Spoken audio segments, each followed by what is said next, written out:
Ladies and gentlemen of the crypto space, we're live on a Monday, March 18th at 11:41 a.m. So the portal appears. As always, there's nice imagery associated with whatever crazy thought is going on in my mind. The portal appears, and the portal is representative of cross-border flows. And what does that even mean? Cross-border.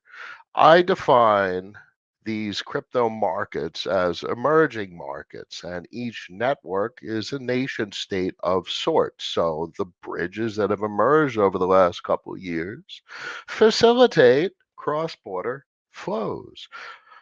Exchanges support foreign exchange. Now, I use these terminologies because I like to process and digest these crypto markets in traditional financial terms, because not only does it make sense, it's probably the best way to talk about them realistically, because that's what these systems are. In all regards, they're akin to a nation state, each particular network, because these are what nation states create. When you create a currency, that's it. It's the same thing, whether it's a nation state or a crypto protocol. The difference is the what central banks would argue, the degree of trust, and that there's a population behind it and government. Trust is the topic of the decade. And trust really is ultimately a process of digestion, absorption, acceptance, and with regard to the technological creation of a currency, I would strongly argue lendiness. And the reality is, trust is earned over time.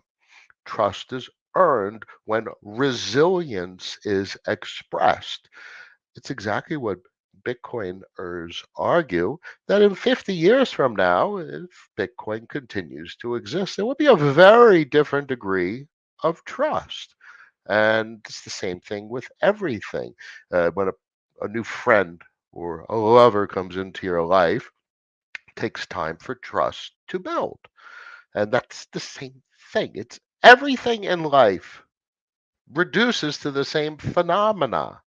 And that's my blessing slash curse, is that I'm a reductionist and I look past all the bullshit to see what these systems actually are.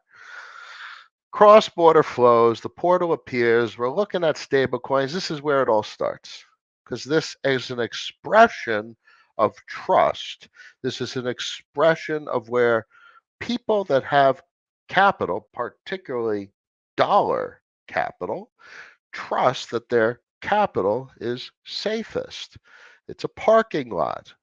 Capital, currency, in particular, we're talking about dollars, which is a currency, not a money, but a currency.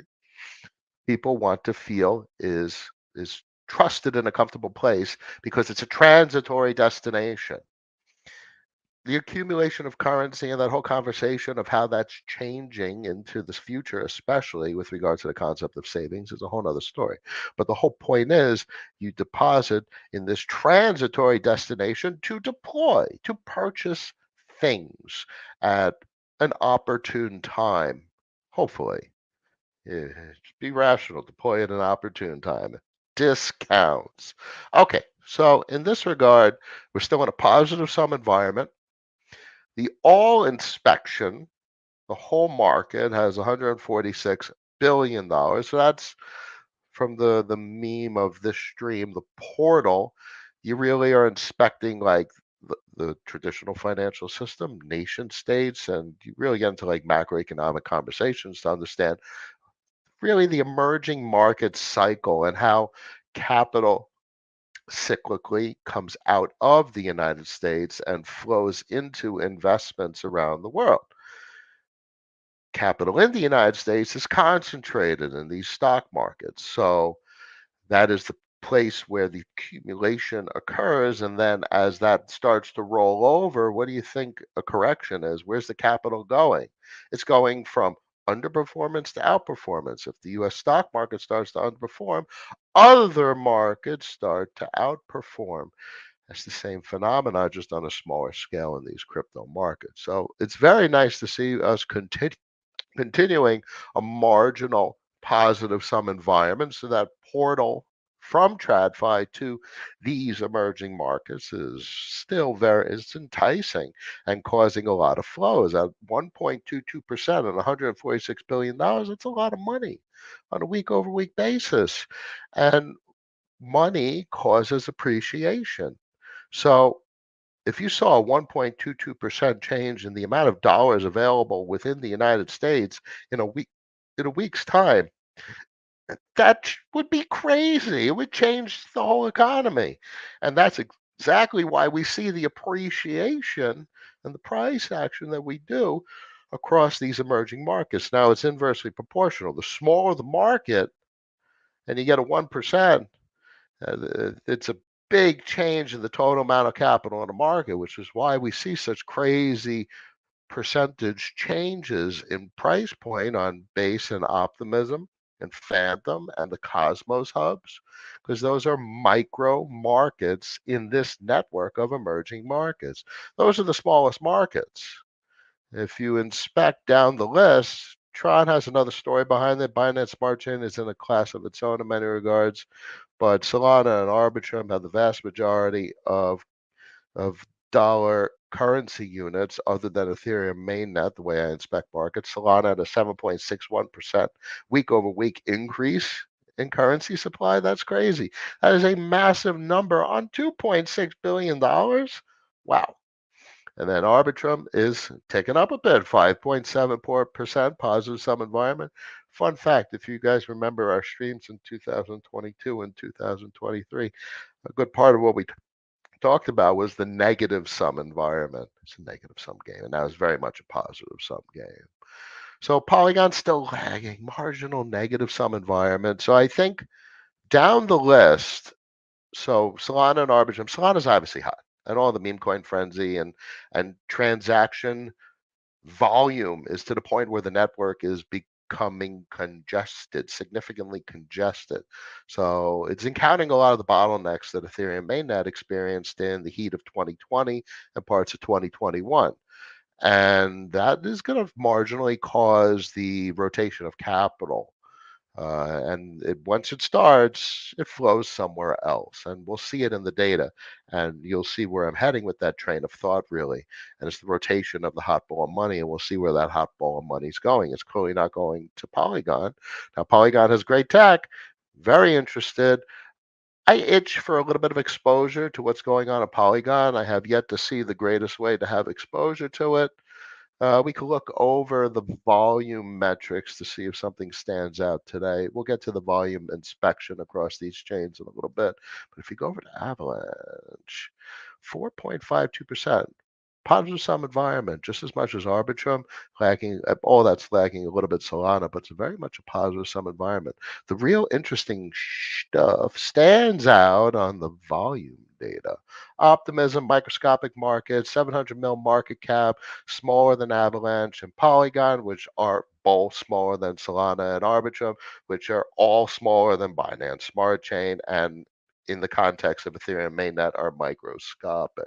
Very interesting what's going on optimism and base. I always contemplate exposure. We'll take a look at the volume and we'll see if there's any opportunity. You can see great shit that you want to own, but if you can't get the good price point and you buy literally thinking about buying shit at a wrong price point, stop.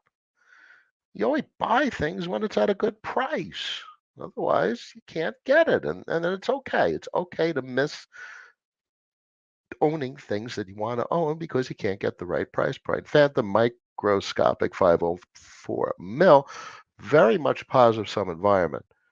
Interesting things stand out from the volume data. We'll get to it. Base, even smaller, 380 mil market cap, but that is a massive, massive change in dollar availability. And that's going to cause a frenzy. But watch, give it a couple of weeks, a week or two, and you'll the cyclicality is over there, always there. There's always cyclicality, no matter how much people Hope or one. Hope has no place in these markets. Near 151 mil.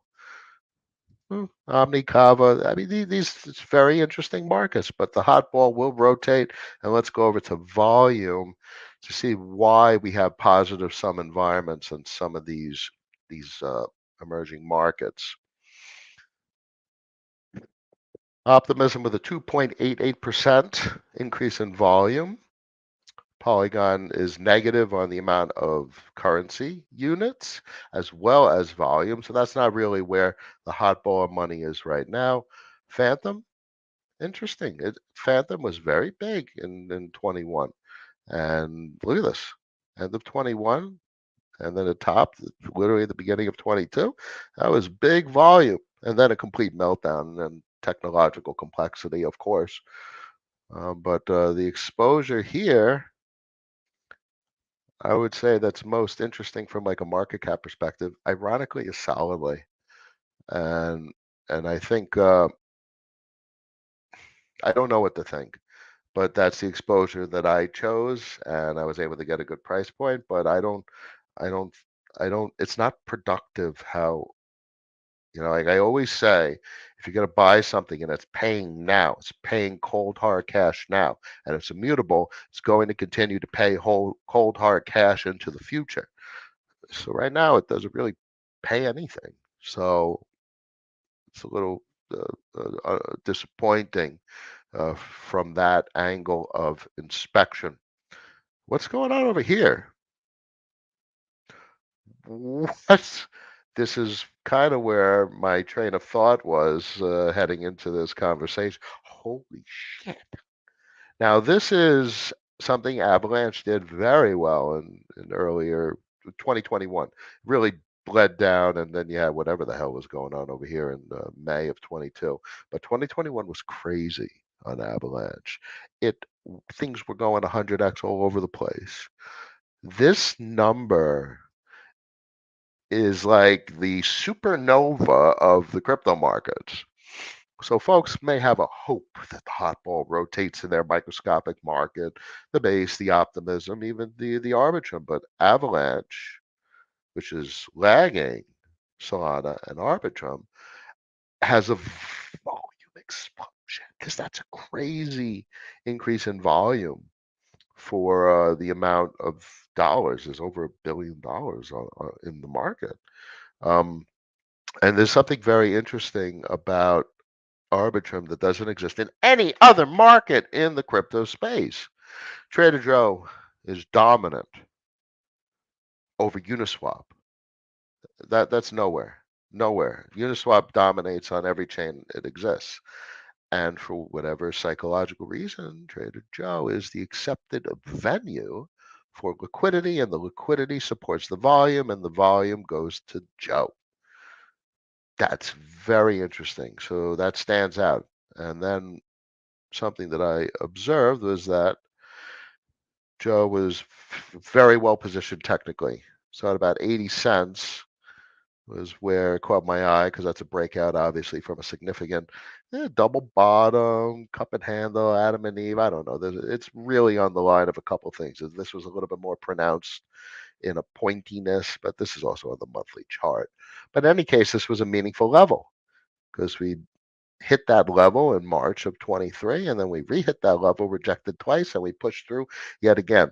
So 80 cents or so is where I snagged, and I think this continues to do exactly what it did in 2021. And the fact that it has dominance in the network over Uniswap, it's the venue where the capital will continue to go in the coming years.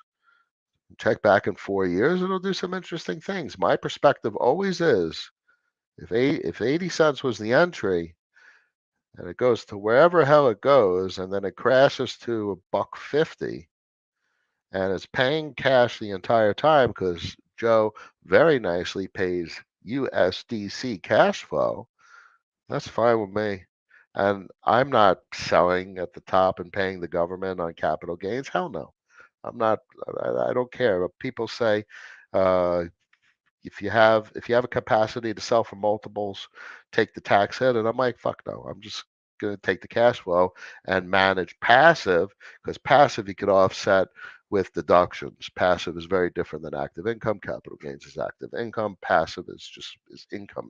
It's literally akin to a salary in regards, albeit a salary is active income. So maybe my story isn't always the clearest expression of what I'm trying to say. In any case, that is my interpretation. This is a very interesting price point down around 80, albeit it's nice. It's a 25% premium compared to where I started inspecting it a little bit over the weekend. End of last week, uh, Avalanche was in the 70s, 80s%, and now it's at 115% week over week. Hot ball money certainly rotating to Avalanche. There's no ifs, ands, or buts about it, as a massive change in weekly volume. Arbitrum, negative volume week over week, marginally positive sum from a liquidity perspective. So Arbitrum and Solana is really where I think the activity is going to remain for this cycle, unless we see a significant amount of capital flow over to uh, Polygon, Avalanche, and even further downstream to Optimism and Base. But the vast majority of capital tells us where the vast majority of activity will be, and you need to see that change in order for something to indicate and support a change is occurring, a change in the story, change in the narrative, and in that regard, it's very interesting to see this data. You see, look, Uniswap is just dominant on Arbitrum by multiples. And you go over to Optimism, you have Velodrome as well. There's no Uniswap over here.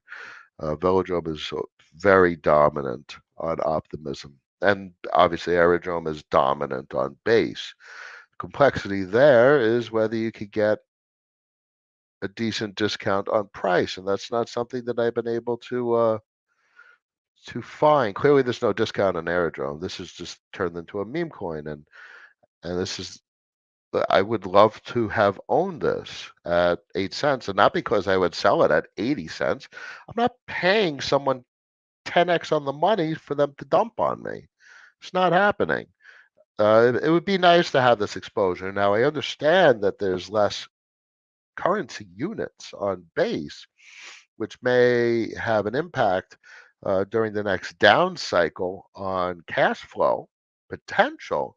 But yes, I'd like exposure to emerging markets, and I am currently deficient in exposure to base as well as optimism, as well as Polygon. But great tech, hell of a narrative. It's the Indian narrative I talked about through 2020 and 21, but it's just the next exposure I'd love to have really is optimism and base, and I don't have it, and it's okay.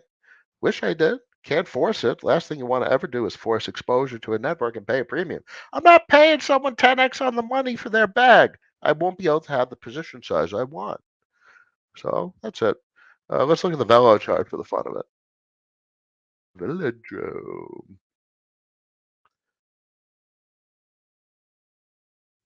Load it up. Very cyclical, and this is generally my expectation for the V33 assets. You'll have your periods of exuberance, but I expect them to be very range bound. Same thing with Curve Finance, which requires the reflexivity and the currency recycling and sterilization to do this on the V33 protocols. That's kind of built into the protocol with the way the cash flow and the tokenomics is designed. I expect this kind of cyclicality, so this is relatively comforting. The thing here that inhibits me from a position is that what is it, paying 30, 40, 50, 60%. You get this on other assets, so this is just excess diversification in a network that is marginal compared to the primary places where currency is congregated, is congested. Ethereum mainnet. I just don't need the exposure. Now, I would love more exposure to the optimistic superchain narrative, but I think I'm going to get that vis-a-vis Frax. And frankly, Fractal. Where's Fractal? It's in the left here somewhere. Fractal. I mean, it's just an ascent market. It's microscopic, but it's going to continue growing considering the percentage signs. And there's the meme. It's all just meme coins at this point. But frankly, what's not meme coins at this point? So the percentage signs that get thrown around on Frax are very interesting, just like every other chain, and they end up getting diluted. 6, 7, 800, 900%, 2,000. The memes get the thousands of percent. So that garners flow.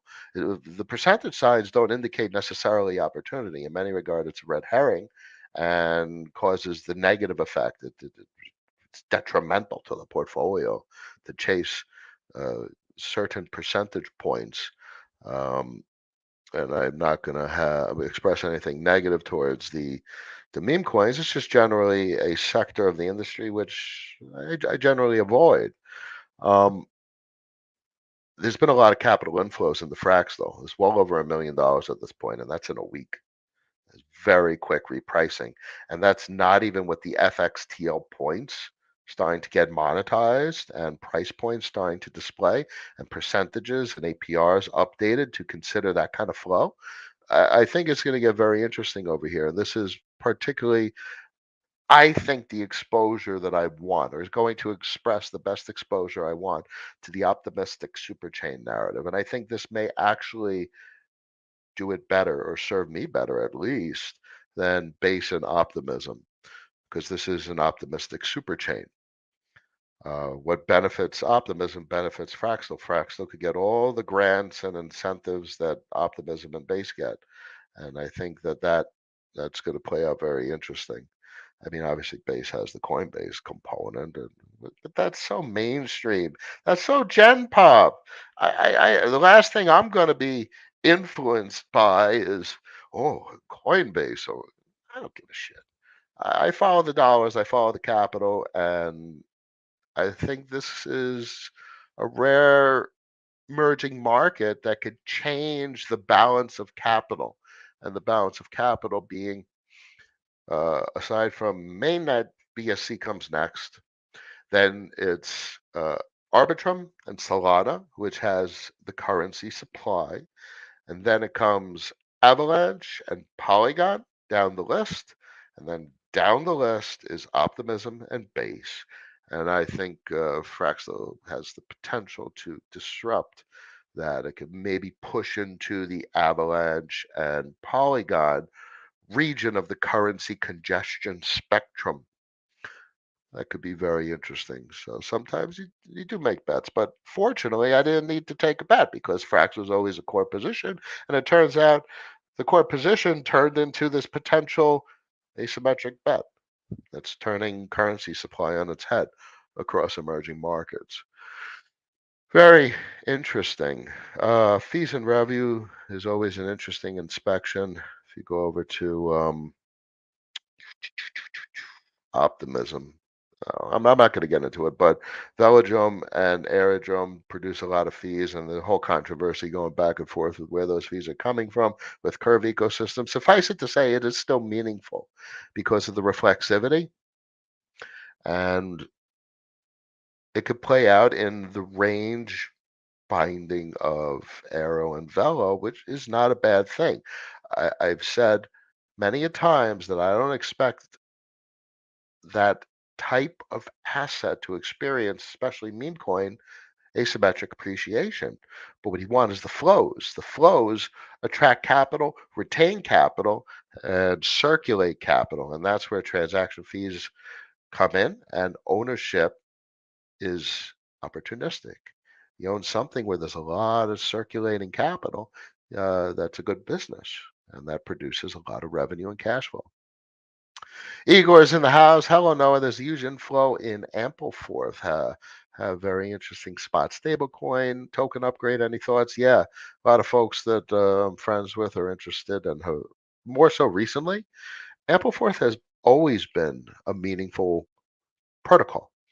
It's the original rebasing protocol.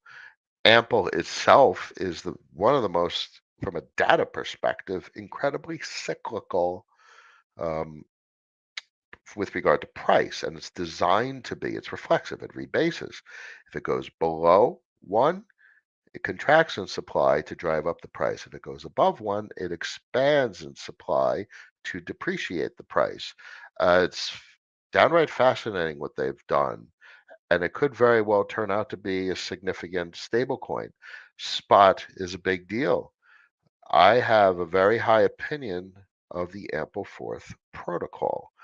Um, that's it. Whether each of you individually determine that to be an opportunity and that's another story. I don't have exposure to it, but that's okay. I don't need exposure to it because if it's a stable coin, it's going to be on exchanges and it's going to be creating transaction fees.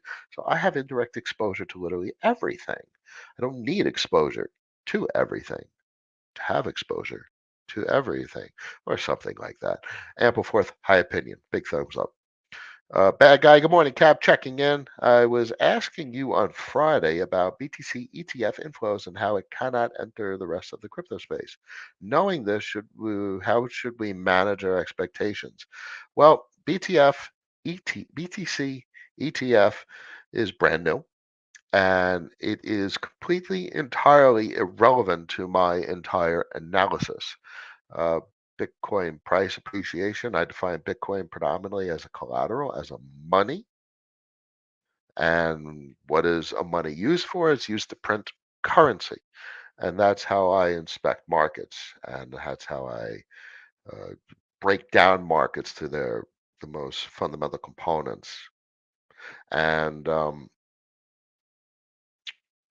it's going to be interesting to play out. The flows have obviously propped up the Bitcoin price to the point where pre-halving we punched all-time high, which is first time ever, and it's distorting price action.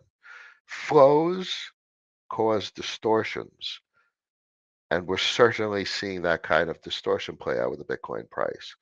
Enough so to I have an allocation, and that's historically not something I've opted for in many years at this point. And now it's that's just going to sit there, and it's an interesting money. It always was, and will continue to be. That has nothing to do with the volatility or the potential appreciation. I find it to be an interesting money. Putting it to work, so there's probably a fair amount of opportunity cost associated with it. I expected diminishing returns associated with it, but that's separate and apart from the core talked about significance of the money. Hope that helps. Expectations with regard to these crypto markets are completely distinct, separate and apart. Geopolitical arbitrage, credit arbitrage, expatriation of capital, capital flight. This is the easiest destination for capital, and that's meaningful. I think this is a place where people can get access to credit when they are either infringed on their access to credit or they're regulated and being restricted with regard to the access to credit, and you can permissionlessly access credit in these markets, and that's credit arbitrage. And I think that's the biggest, aside from the concept of currency units and stable coins, I think that credit is the biggest offering of these crypto markets. Credit and foreign exchange, those are the products of these markets. And stablecoins got to be the biggest thing that express the concept of credit because that's what currency is. Currency is a credit, a liability of money. Money is used to create currency, as we will continue to talk about. Can you feel that about Uni, but have you done any due diligence on Jupiter? That has something to do with Solana ecosystem. Jupiter is completely dominant on Solana. There is it's Uniswap's not on the radar, and that's a big deal. Jupiter has no cash flow. It's just a token at this point. So it's very uncharted territory and it's early. I think there will be a lot of cyclicality on Solana and we'll see capital flow to other markets and the hot ball money will rotate. Solana, as almost everyone is in consensus, and this is one of the rare instances where I'm in agreement, Solana is basically a cycle behind Ethereum and it has a lot of congestion right now, and that's okay. And this is all technological hurdles. I mean, it was literally like 15 minutes ago, everyone was complaining that Solana went down every couple of times a week. So it's funny how short the memory is of these markets. That was literally talk for the entire bear market, how it just goes down.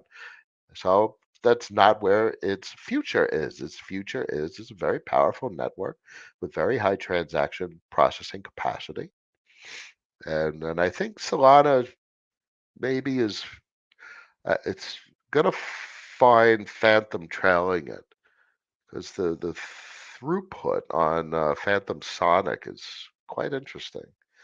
It's going to be very interesting how these networks play out with regard to where capital flows for opportunity versus where capital congregates or accumulates for safety and comfort. Big deal. Um, so see, it's not about price point that catches my attention. I've right curved the shit out of everything. So Jupiter's a big deal, but where's the cash flow? I'm not getting any cash flow. So the biggest cash flow opportunity that I see on Solana really is Hero. I don't care about the meme coins. I care about the meme coin volume and not from an LP perspective. I'm not exposing myself to these assets, but the entire portfolio that I have is based on capitalizing on the volume on all of these networks without having exposure to the specific assets and just getting that cash flow. Let's say it goes 100x on the money in 10 years. So this is the perfect time for that kind of exposure. But I can't really have that on Solana. There's no like currency supplier. There's no your reflexive token with sterilization and recycling. There's no federation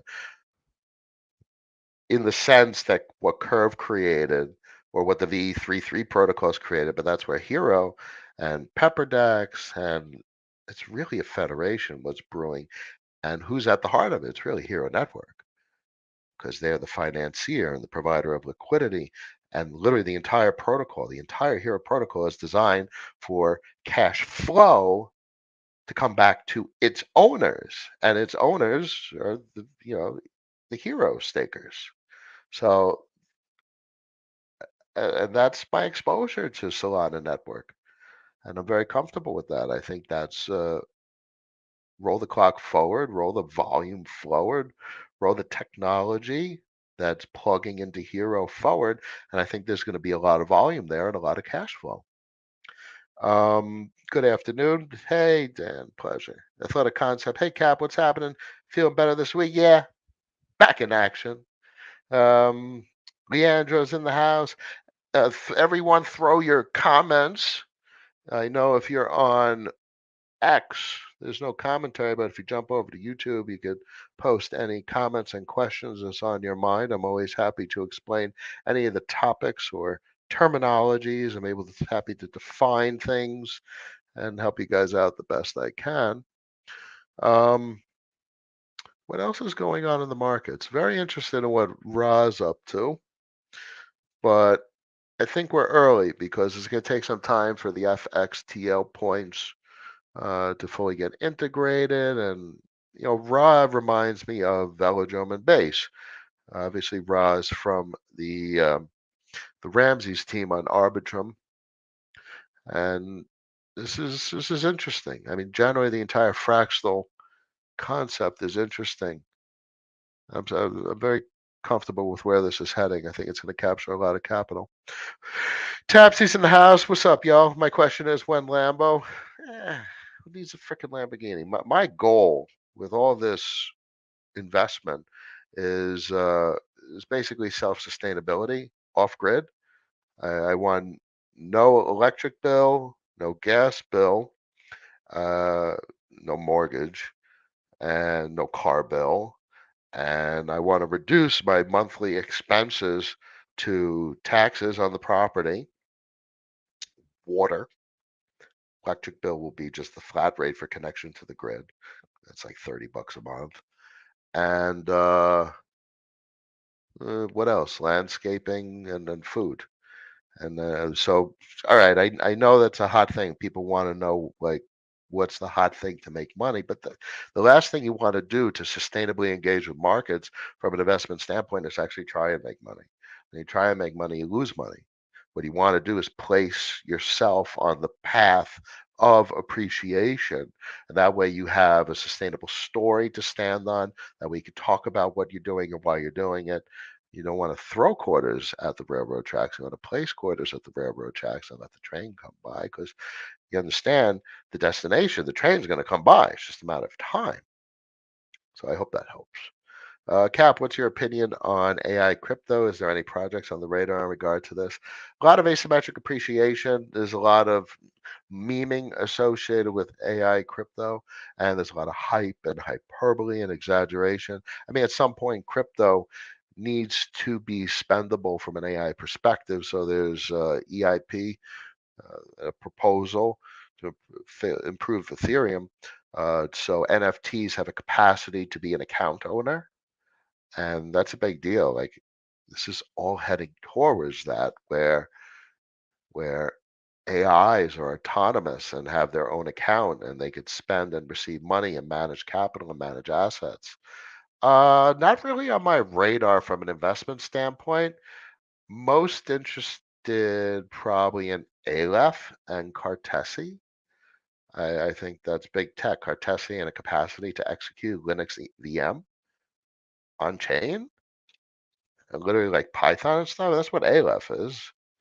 I think that's big tech, and I think you know it's all going to play out in such big ways.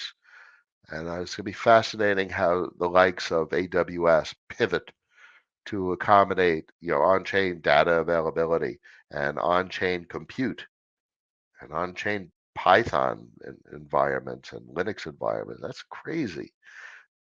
It's all going to change. Everything's going to change, and I think those are very interesting pieces of tech. Now, the question in my mind is time horizon, scale, and scope. I love the scale and scope of Aleph and Cartesi. Designs are quite reasonable. There's cash flow associated with them, and staking with Aleph and cash flow with Cartesi. It's big stuff. Going up against AWS, Azure, big cloud compute protocols and platforms. It's going to be a decent time horizon. And this has nothing to do with potential short-term appreciation. It just has to do with my perception of when is fruition to occur. And it's into the future. It's inevitable that those systems get disrupted, AWS, Azure, and big tech like that. But it's not right now. And I also see cannot get beyond credit and foreign exchange and stablecoins being bigger than that, much bigger than tech, and that kind of disruption that's coming. It's certainly coming. It's not a matter of if, it's a matter of when, but bigger scale and scope is credit. Now, folks take it for granted. Ave, boring as fuck. It's a money market. That's crazy because that's a bank of all countries, accessible to all countries, but not in a country. That's crazy.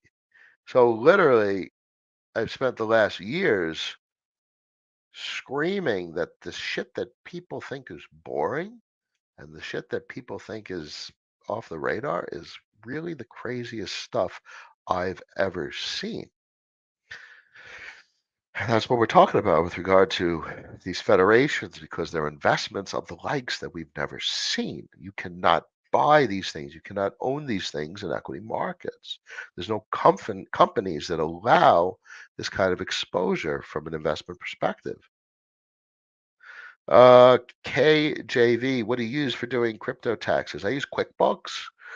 My entire portfolio is passive income and just opportunistic purchasing of things, which is pay tax on buying things. You pay tax on selling things and income. So I don't have capital gains. I don't have active income. I have passive income. So I manage from a business standpoint using QuickBooks. In fact, the entire QuickBooks configuration is for a business that doesn't necessarily sell products, so there's no products configured in QuickBooks, but it is configured with regard to receipts, accounts receivable. Every claim is an income, it's a deposit. And then expenses are deductible with regard to business expenditures. So it's very interesting when you get to define what your business is and what the purpose of the business is, because a lot of business expenditures are deductible. And this is, I think, this is the most important configuration folks can do when they eventually want to take their capital management to another level, is not frame it as, oh, I'm buying crypto. Is okay, I own a business that has crypto on its balance sheet, and that business has income and expenses, and you treat it as an entity and pick your poison, S Corp, LLC. Uh, just don't do it privately. Don't own this stuff in your name. Uh, Rockefeller said, "Control everything, own nothing." So pick your desired entity and encapsulate these assets into it to engage with these markets as well as various regulatory authorities in the most favorable fashion that suits you and your expectations the best. So I like that's clearly useless for the vast majority of people that are engaging with these markets for the first time, that are doing things that we did years ago and exchange, trading, and they didn't even know where to begin with regard to basically capital gains evaluation, and it's a hot mess. It's where do you even begin? And no one knows where it's going to all land.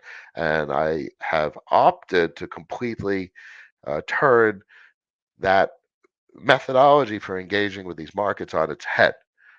I don't want to deal with that, so I simplified everything, encapsulated it, and engaged with it as if it was a business with income and expenses. I redefined these markets, and that brings a lot of clarity and simplification to how you manage things. A business with a balance sheet, income, and expenses. And that's something that accounting is historically very familiar with. Um, Jishu, what do you think will create more mainstream adoption, specific utility, credit gaming? Mainstream adoption, I find that to be such a widespread terminology that is so generic and vague, and I mean it's meaningful. Mainstream adoption. General public has no clue what's going on with even politics. General public is so off the radar. General public is best described as what did Morpheus say in the Matrix, where the vast majority will defend it and protect it. They're so plugged in. They're dependent on the system. They're dependent on CNN and Fox News to tell them the story of what's going on and what politicians said what and what celebrities said what. It's blue pilled, red pilled. And they're so blue pilled. They're so dependent on the system. So the vast majority, it doesn't matter mainstream adoption. Whatever the general public, whatever the mainstream will digest in the future, can't is not is sugar coated. It has nothing to do with crypto. It's just a product. You're interacting with a website. Doesn't matter if it's stored on AWS or if it's stored on the blockchain and executing Python that's running on Aleph and Cartesi.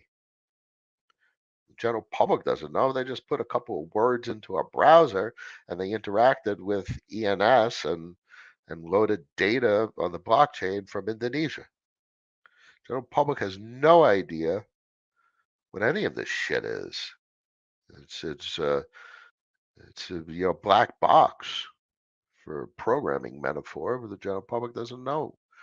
So they don't even know. They won't even know they're adopting these systems, but these systems make for better products and services, more efficient. AI eliminates human resources. And that's a big deal because humans are the source of most problems for humanity. The subjectivity, objectivity, determinism, and immutability fix a lot of problems. Utility, credit, gaming. Gaming's a big deal. Utility is broad and vague, but credit's the bigger deal. I think gaming's a big deal. I think cloud compute is just compute in general, decentralized compute is big tech. but you're going up against big industry. So credit, ironically, is the biggest of industry, but I also think it's pretty easy to disrupt because of how in demand it is. And the big industry of credit doesn't necessarily offer people credit, but credit in crypto is permissionless. So I think that's why it's the most interesting to me. Credit arbitrage is the biggest thing on the planet.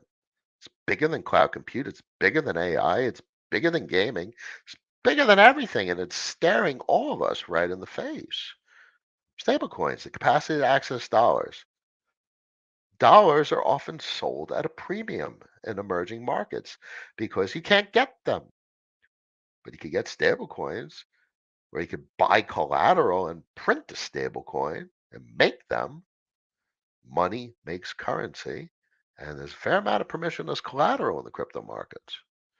So these stablecoins are pretty damn interesting because the dollars are going to be in increasing demand into the future simply because of the amount of debt on the planet denominated in dollars. It's the most in demand currency on the planet because everyone and their mother as well chose to borrow in dollars over the last 50 years. They did it to themselves. So the dollar has a very interesting path, which is contrary to what the general public think. They think the dollar is on the decline with the BRICS currencies, and the dollar is only going to increase in demand, especially as foreign currencies come under pressure because of the amount of debt. And I don't care how disliked the dollar is. If you owe someone in Europe $100 billion, and everyone, oh, let's start trading in something other than dollars. Yeah, but first pay me my $100 billion.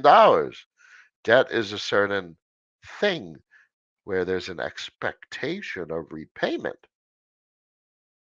So it's going nowhere. Everyone wants to get repaid. Um, Hope that helps. Snoke rationality dose check. That is the DOMC Oz milkshake. Yeah, he's spot on. I mean, the macro folks, the funny thing is all the macro folks, the big brains, Luke Groman, Brent Johnson, Lynn Alden, Raul, and all of them. And he can even lump in a lot of the Bitcoin folks, Bitcoin community. They often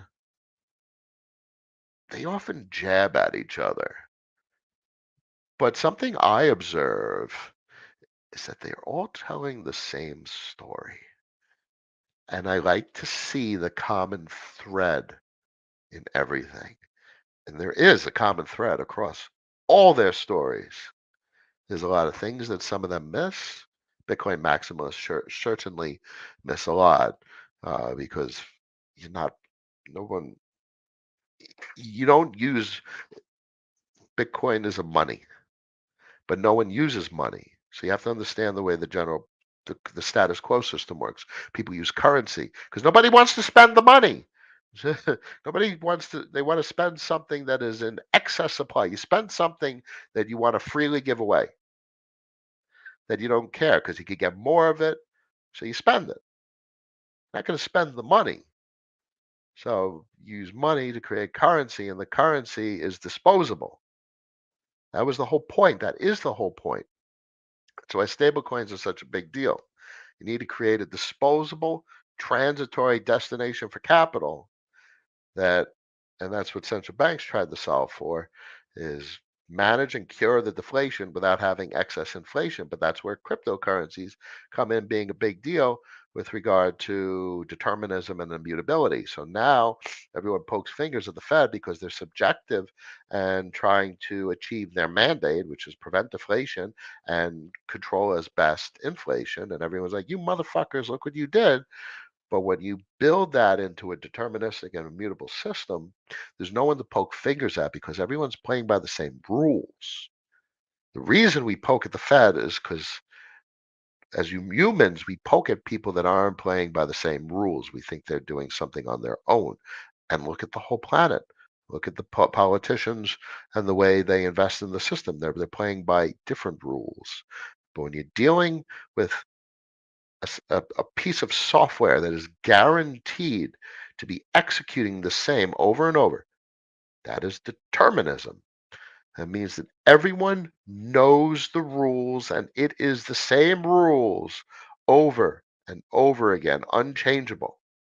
That's what changes the equation, and that's what I think ultimately fixes the financial system. Now, whether they actually use it to fix the financial system is another fucking story. I don't really care. I'm here to manage my capital the best I possibly can, navigate these markets without losing my head, be critical of politicians and folks to the extent that it's reasonable and understand them no less, so I can make the best decisions possible. MN, can I ask you to compare and or contrast a curve investment with investment in tapioca? Apples and oranges. Tapioca isn't launched yet. That's meaningful. Lendiness is meaningful. It is going to launch as a immutable set of contracts. Tapioca is going to be one of the most sophisticated protocols to be in the entire crypto space. The scale and scope is enormous, spanning cross-chain seamless, well, being the most robust implementation from a layer zero perspective that anyone has seen thus far, dealing with stablecoins and collateral and incentives. It ticks all my check boxes with regard to interest. Um, there are very big historic lessons to appreciate with regard to curve compared to something new and better and interesting that potentially checks those boxes. Lendiness means everything. Trust means everything. Um, time out of the gate, first out of the gate, means a lot. I mean, how many protocols, how many forks of Bitcoin are better than Bitcoin? The reason Bitcoin is because of the hash rate. It's because it was first out of the gate. It is the most secure. The code cannot be changed. Digibyte had a 50 billion x the hash rate it does right now, it'd be a different story about what's going on right now from a UTXO, blockchain perspective. So first out the gate means a lot. And history shows us that first out the gate is often not disrupted by new and better, even if new is better. Um, More advice to smaller portfolios in the current state of the market. Everyone's buying at a premium. Premiums across the board. Don't mind my hyperbolic charts, but you want to see through the bullshit, hide. Time weighted average price on the monthly. This is how you peer through the bullshit. You can even get rid of this. I don't need that. I don't need that little white dot. So you're at a premium. On an average price basis, the market is up big multiples. So you're paying someone their profit. Someone bought much earlier than you, and if you want to buy it, you're going to pay them. And that's not something I like to do. I like to buy at a discount or at a reasonable multiple with the expectation that the next cyclical low is going to be higher than the current price point. So, for instance, how would it make you feel if Bitcoin does something like this? This is the most important thing, how to digest these markets, to ask yourselves these types of questions. If you're like, I'm going to buy Bitcoin, not an investment because Bitcoin is a cash with moneyness. So just appreciate the way I describe these types of instruments.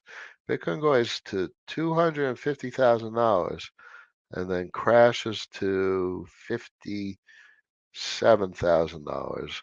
We just explain to you where we are in the market. Price range.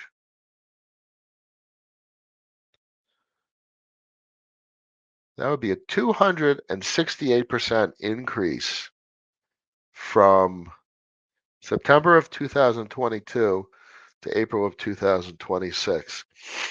Almost a 4-year period, 268% increase in value.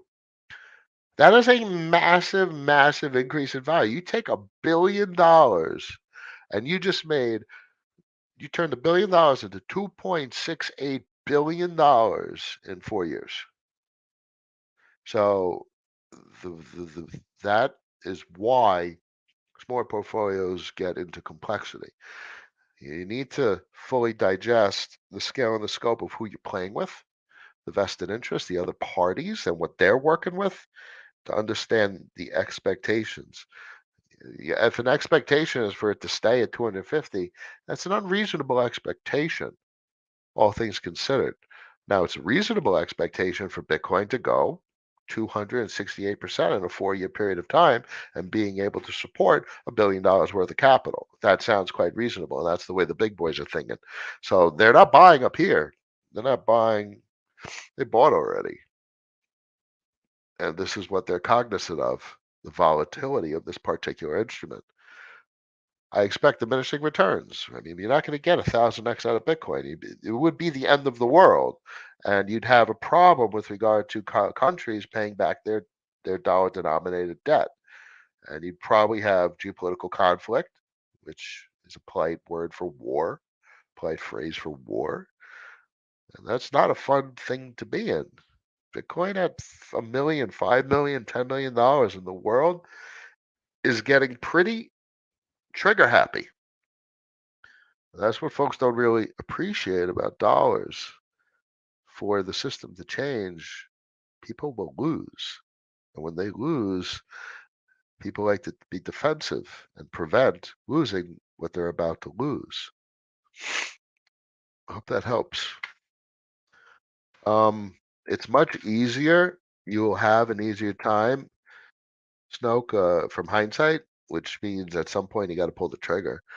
But my 2 cents is you're kind of like 10, 15, 20% into the cycle right about now.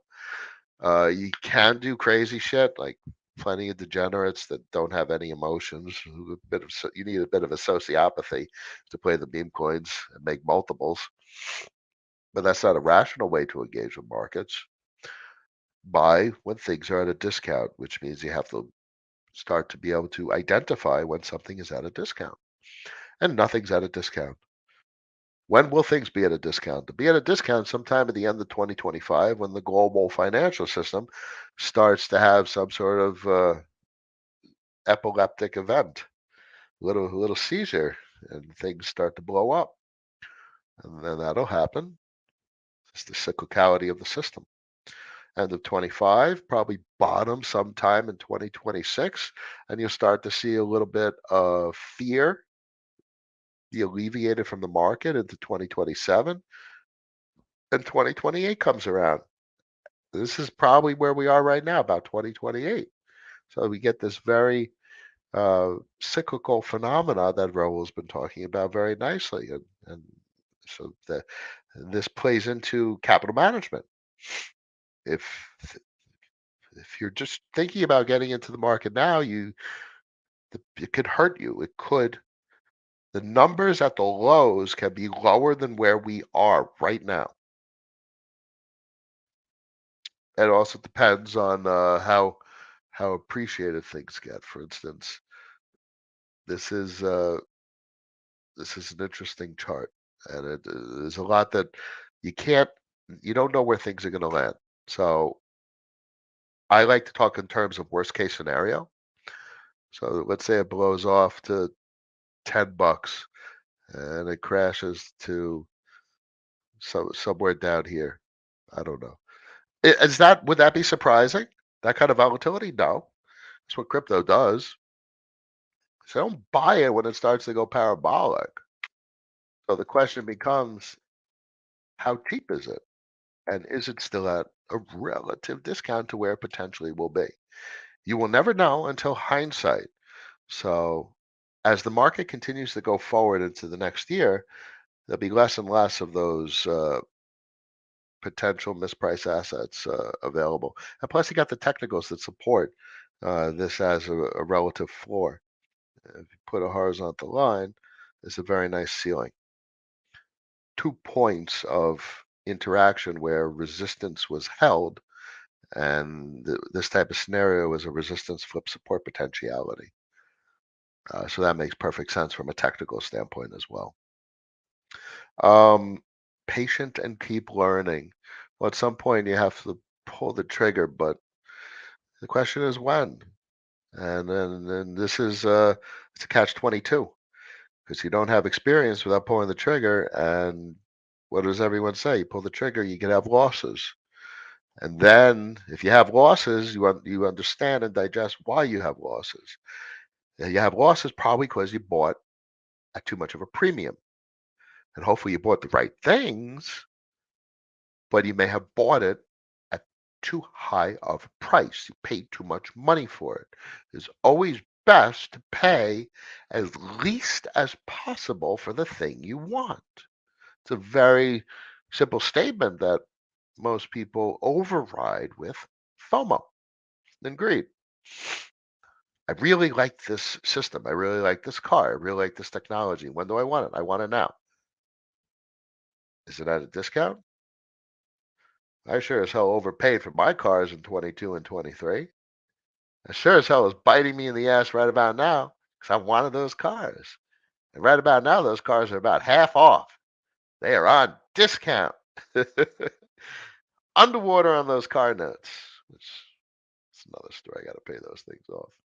But it's the same whether you're talking about this type of purchase or a house or a car, which is why you got to understand the cyclicality of markets and cross-border flows and where things are heading from an emerging market standpoint. Damn, look at this red in the market. Bitcoin dominance not rolling over just yet. Solana holding above 200, but this is, you got to have nerves of steel, hands, balls of steel to be hanging out up here. That's cool. Joe continuing to outperform 30%. That's wild. And that's very obvious why from a data standpoint. We started the entire stream about it. If you go over to volume and you hit avalanche, that's crazy. 100%, 15% week over week volume increase with Joe being dominant on the platform. It's a big deal. And it pays you cash. You don't have that like on Solana where you're getting cash flow. And that would be interesting. I wish there was. So the best opportunity over there really is Hero, and I think it's probably still underpriced. Do I have Hero somewhere over here? It just doesn't have the liquidity. It's just so off the radar of all the meme bullshit going on in Solana. I mean, Hero's it's the Federation, the core of the Federation of everything that's being built on Solana. Except it just goes completely over the head of everyone because there's no technological sophistication at all in that fucking market. It's all literally like Gen Pop. It's crazy what's going on in Solana. There's literally no liquidity. No one's doing anything with it. 8 cents. There's no volume whatsoever. Remarkable that this is literally the best expression of a business on Solana, and this is where it's at. It deserves so much more. In any case, I still think this is the best expression of opportunity on Solana. If you actually want to look at a market from an intelligent standpoint and right curve a market, and not left curve it. I'll be a left curve in the memes where a lot of capital gains are made, and you're able to take money from other people because that's what capital gains is. James sold 10% of my solid USDC to get my principal back. Well, that's always a big deal. And you sold 10% because obviously Solana ran way over a 10x on the money from the bottom. I literally, you folks, like they're buying Solana. Solana's hot, and then you're paying someone over 10x because it was at $8. $8 was the bottom on Solana, and people were buying it at 200. That's 20x on the money. 816. It's 250% on the money. You're paying 250% more for something that someone bought. You're paying a premium. So good choice on taking back your principal and just, the rest of it is whatever. Let it ride, baby. Something like that. DeFi advisor in the house. The Cap Live, always fun. Welcome to the most irrational community in the entire crypto space. Snoke, remarkable. I hope it helps. It's not easy to describe, and I struggle often with the best words to express the idea in my head, but ultimately, we're here to survive because too many folks are like, I'm here to make as much money as possible. I'm not here to make as much money as possible. I'm here to understand and digest the shit out of these markets such that they're second nature and I can identify businesses at opportunistic prices. I don't lose money and I earn passive income and I manage things from an accounting standpoint that is reasonable from a reporting standpoint and sustainable from a business standpoint. And that's what I'm here for. Not here to play kids' games. If you're new, you're literally in the best place. Stay here and listen to the Cap long-term DeFi advisor. Well, we're not going anywhere. We're going to be here, and we're going to be talking about these markets for a long time to come. Cap, you have any thoughts on RUSD by F of X launching this Thursday? Well, we talk often about stable coins, and I think everything that Aladdin's doing is well positioned for a fair amount of interest, excitement, opportunity, and flows. The amount of convex voting power that Cleaver could throw around is extraordinary. And what it's going to be able to do from an FMX standpoint to bootstrap the liquidity depth of those pools and drive interest and drive activity, it's going to be very interesting. And it's coming soon. Uh, from a, I need not talk about exposure to Aladdin. We obviously have talked about my exposure to Aladdin as a beta exposure because I was able to dominate position size at the concentrator level with like 2.5% of circulating supply. So that was the opportunity at hand instead of trying to buy something that's 10x on the money, like an FXN. And I didn't want to buy someone else's 10x bag. And that's okay. And this has price point statements are completely distinct from the protocol. And they're well positioned to be a force in the stablecoin and LSD landscape, having very powerful voting power to direct incentives and drive liquidity depth for their assets. Hope that helps. Snoke, any opinion on Phantom Sonic? It's a big deal. I think it has the best expression of uh, of transaction per second potential after Solana. I mean, Solana just dominates with regard to availability of currency supply between Solana and Arbitrum, those being the dominant uh, markets for stablecoins. So if you're talking about like stablecoin supply versus transaction per second, obviously Solana has the edge there. But with regard to potential transactions per second, Phantom Sonic's a big deal. Obviously, it has its history and all of that baggage associated with it. But I think considering some sort of exposure to Sonic is meaningful with an appropriate size. Why would you not want exposure to something that's going to potentially crank out the transactions per second that they're talking about? That's very interesting. Hope that helps. What's the best expression of exposure to Phantom Sonic? That's the age-old question. And look, it looks exactly like Joe. All the charts you'll find look identical, and you end up battling with yourself, like, what kind of exposure do you want? So check this out: horizontal line about your ceiling. So how does this chart compare to something like this? It looks the same. They're all the same. All the tech plays, all the established infrastructure are identical from a pricing standpoint. Why? Because the whole space is going to run multiples heading into next year. And then the whole space is going to go multiples to the moon in 2028 and 2029. Well, space is going to expand, all the infrastructure. It's all the same expression of cross border flows out of meat space into this new emerging market of emerging markets. So, look, you own any of this stuff, and it's exposure to that very highly likely cross border flow into the space. But look at that, Joe versus Phantom. If you overlay them, it's identical. You have the big rip to the upside, the breakdown, the ceiling, the double test to the ceiling, and the breakout. Now you have the breakout. So you're a bit late on Phantom. It'd be nice to own it around 60 cents. So what do you got? A 50% premium? 55% premium from 60 cents? No, I'm sorry. It's almost 100% premium. 80, 90% premium, give or take. Something like that. It's a big premium on price.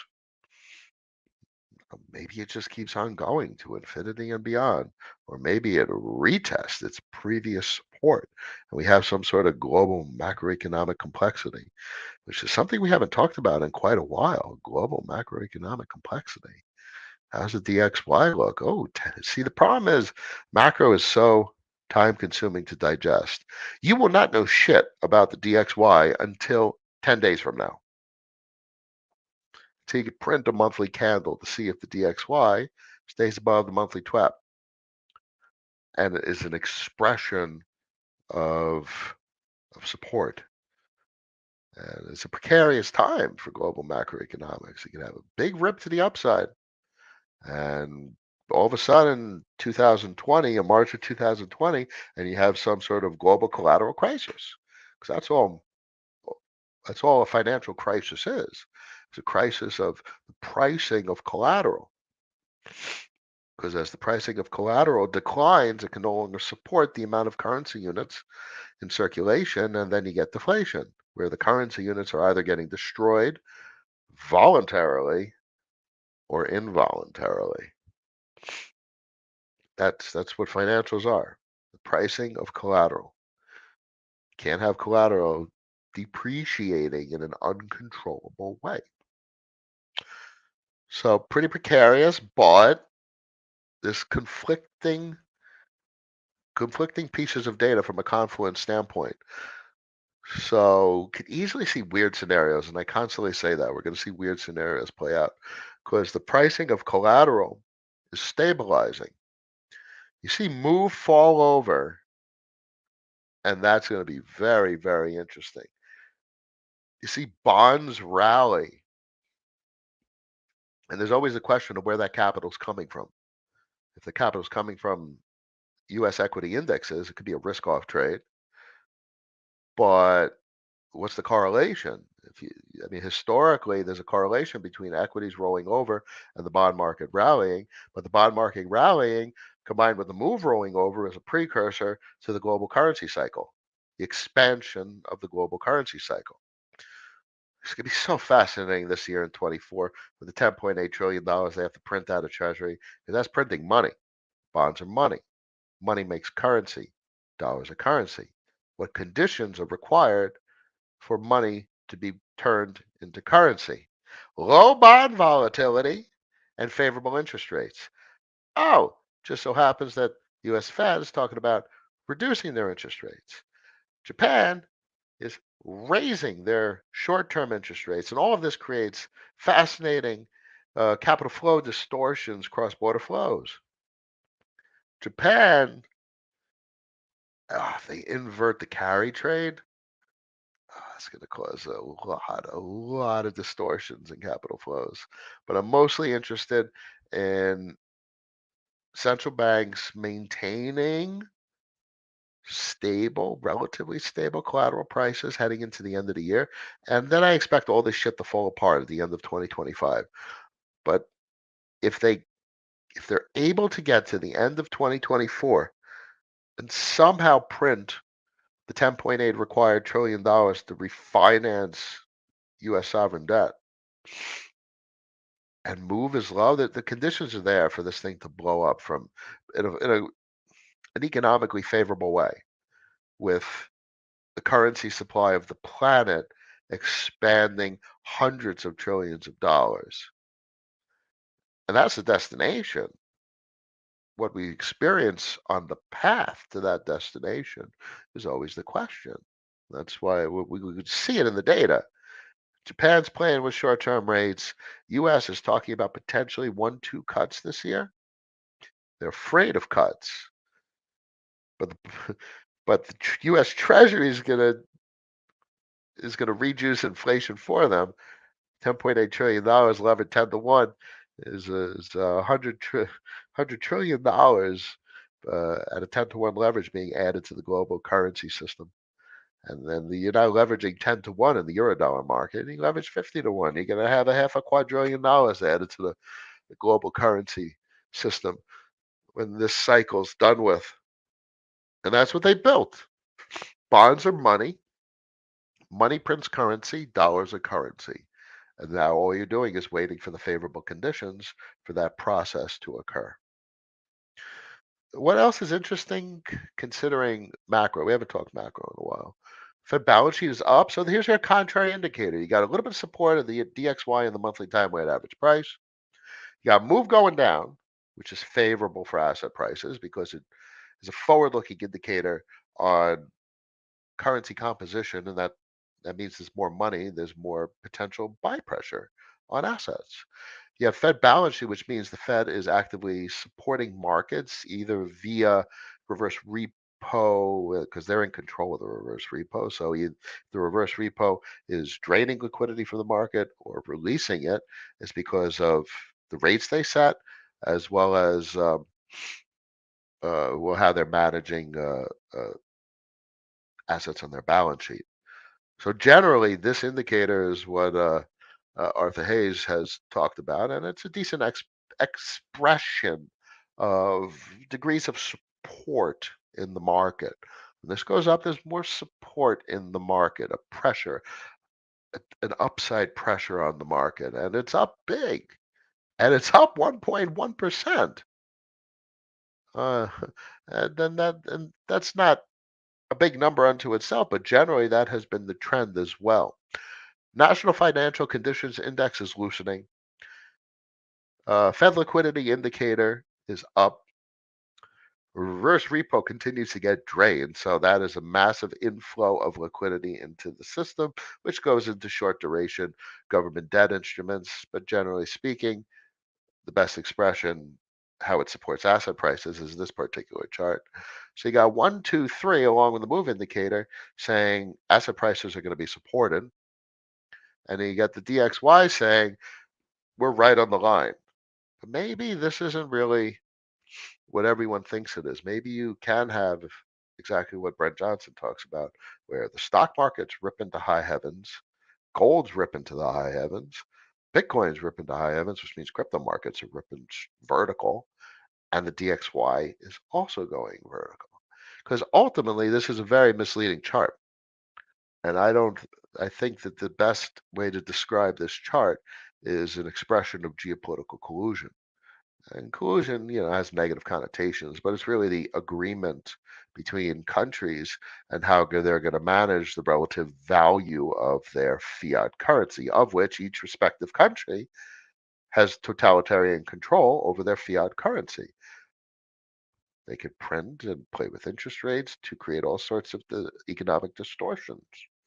So, in many regards, the sovereign nations have control over this chart. So, it's a misleading expression. This rolls over means something very obvious. And it'll be very interesting. 10 days from now, it looks like it wants to roll over. Uh, the monthly will drive you nuts. And the best expression of this chart is really the yearly, because I just don't have time for short duration. I'm looking, each one of these candles is 1 year duration, and that is a remarkable shooting star. Double top tweezers back in 2000 to 2002. and 1985. This is the largest shooting star in 2022 since 1985. And it makes sense because if the dollar depreciates, foreign currencies are appreciating, and that drives capital into those currency countries, that drives capital into emerging markets, takes capital out of the US and distributes it around the world. If capital is being distributed around the world, everyone's happy, everyone's content. There's less geopolitical conflict because the wealth is spreading around. Dollar has to come down for this can to get kicked down the road. So lagging, bit of a lagging indicator because the dollar is a currency. But this is the volatility of the money, and money prints currency, as we've been discussing. Hope that helps.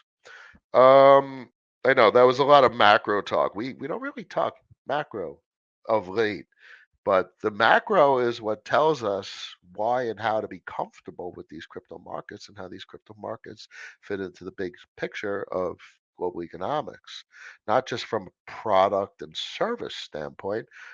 But what's the significance of a freaking stable coin? What's the difference between it and a dollar at HSBC, Bank of America, Chase, Citibank, whatever? There's not much of a difference other than it's fungible, portable, but it's a bank liability. And a bank liability is not portable, it's fungible. It's portable within the bank. You got with Easy Pay, and you can usually send money within the banks, and clearly you have um, ACHs and wires, and there's interbank money, but there's a lot of friction there, and not really fees, but time. Even a Fed wire takes a fair amount of time. So I don't know that the whole payments complex, that kind of conversation. But you have to understand what a stable coin is to realize why it's so remarkable. And one of the interesting things I like to briefly talk about. I'm going to wrap this up in a couple of minutes. Um, why is a dollar at Chase the same as a dollar at Citibank or HSBC? That is a fascinating thing that people take for granted because in stablecoin land, the value of the stablecoin is a manifestation of the balance sheet and a manifestation of the liquidity composition of that stablecoin.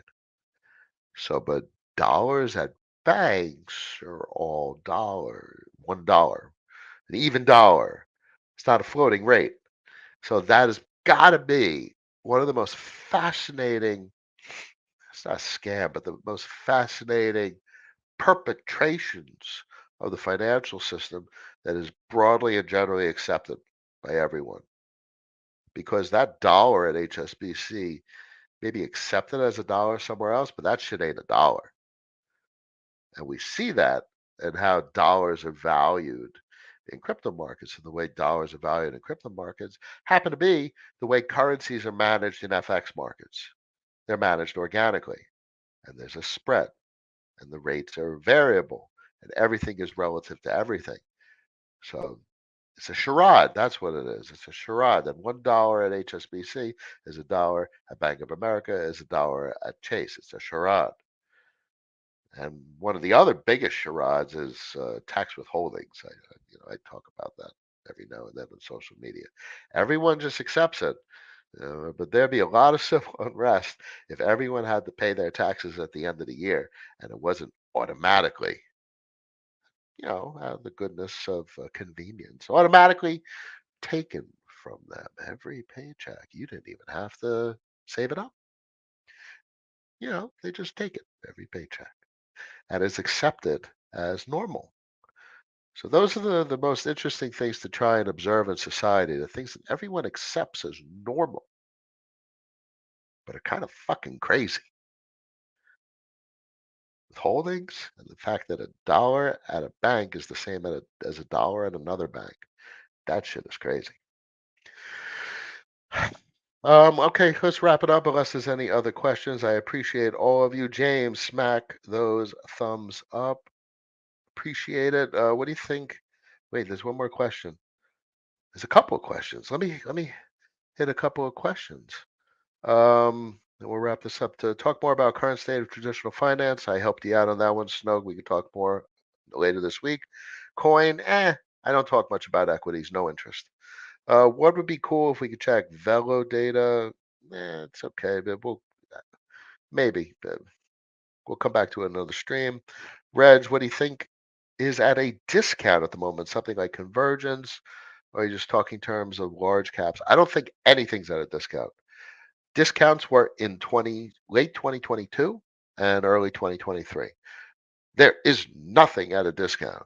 You could get things at a relative discount where they're only up 100, 200%. And in crypto terms, that's a relatively muted appreciation. It's not much. It's a lot, but it's not much. So there's nothing at a real discount right now anywhere. So if you're buying anything, you're paying like 100, 200% premium. So I took a Joe position, and it sure as hell is at a premium because it was at 14 cents back in 22. So I paid a large premium, but structurally it looks ready to break out, and I think there's a chance, there's a good chance that next structural lows can be higher than where we are. So it was a risk, accept the risk. I didn't buy at the most discount possible, which probably I'd say, 22 was very hard buys because that everyone was crying back then and no one knew where the bottom was. But 23, this was interesting buy time, end of 23. People were buying back then. So it was about, let's say it was about 4x on the money, 25 cents. You snag at a dollar. I grabbed it about 80 cents, give or take. So we're about 4x on the money. 400% is, in crypto terms, is not too much off the bottom. 10x, oh man, this thing was down at 13 cents. It's almost 10x from a discount. So people bought at 13 cents, and now it's going to be at a buck 30. So if you buy it at a buck 30, you're paying someone 10 times the amount of money that they bought it for. If they bought it for $1 million, they're going to sell $10 million worth of shit, and someone's going to buy it, and they made 10 mil. So that's the problem with understanding where we are in the market. Are you buying at a premium or a discount? And right now, everything's at a premium. The question that you need to ask yourself is if that premium is worth it, and if the next structural lows are potentially going to be higher than where you bought it. Now, if the next structural lows are here or here, $3, or even here at a buck 20, then okay, that's not bad. You did pretty good because it's paying cash flow and it's a business. And it may have, instead of 10%, 50%, 20%, and that's cool. Let's just check back at the end of 25, and this is some interesting time frames to consider over here, and these are interesting levels. There's people that made 10x on the money already, so it's not at a discount right now. Not much is at a discount. Where's Frax at? Oof, 750. Oh, it's a hard one to digest. So much potential, yet suffering. Unable to break the $10.75 resistance level for quite some time. January of 23, a week with a rejection up here. Another couple of days rejection over here. And now it's still getting rejected at the beginning of 2024. And now pushing cyclically below the weekly time weighted average price. Too early for the monthly time weighted average price. When I look at charts like this, it's important to do something like this and just block out the exuberance.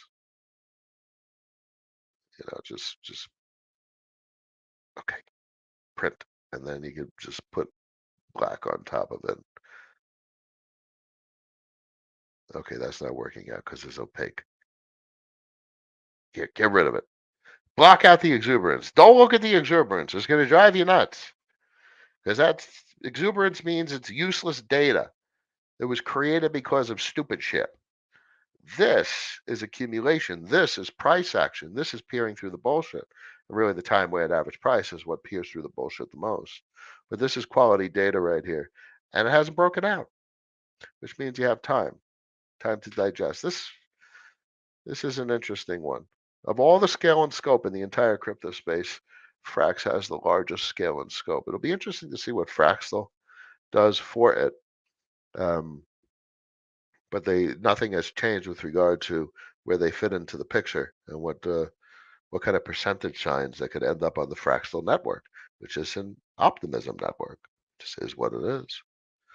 Little green, little green bubble is where I started taking a liking. About 280. 280 was my entry back in 2021. Been sitting in on this thing since went to $40. Oof. 280 all the way up, all the way down, and we're sitting on 100% profit. More than 100% profit. If I bought at 280 and it's at 166, is that really all the profits at? All right, is what it is. Patience. Patience pays off, maybe, hopefully. All right, let's wrap it up, ladies and gentlemen. I appreciate all of you. Tremendous points, Snoke, Sir Joe. I learned from you. I learned more from you than Raul. We talk very similar stories, uh, but obviously I'm digesting what he says as well. So I'm giving you an interpretation of what he talks about, and that's it. It's derivative ideas and observations. Buddy, hey Cap, wonder if Near will continue to rip. Um, micro market, micro market. If you go over to stables, it's such a small market, 151. If you go over to volume, I mean, what is it? It's a gas token. There's nothing on the market. 18 mil in vol. That's a pretty good vol for 100 and something mil in the entire market. I mean, there's nothing here. It's not a market. It's not going to continue to rip. It'll roll over. What's the stickiness?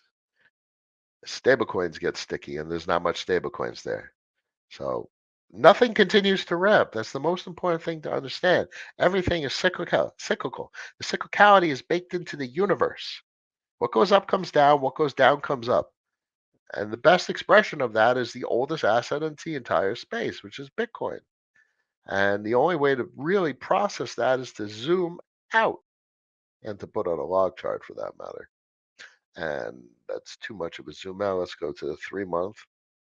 You go to the 3 month on a log chart, you see it beautifully. Below the time weighted average price is the discount.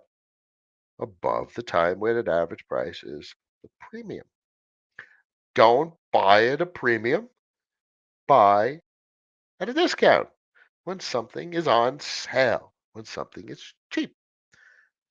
And that's the hardest thing that any of us could do is to try and find where the discounts are. Raul, thank you for joining. Thank you, everyone. I wish you all a good one. Monday, March 18th, 1:14 p.m. Tell everyone to subscribe. And in the description on YouTube After Party on Discord, the most rational community in the entire crypto space. I forgot to mention. I'm going to be putting out on X.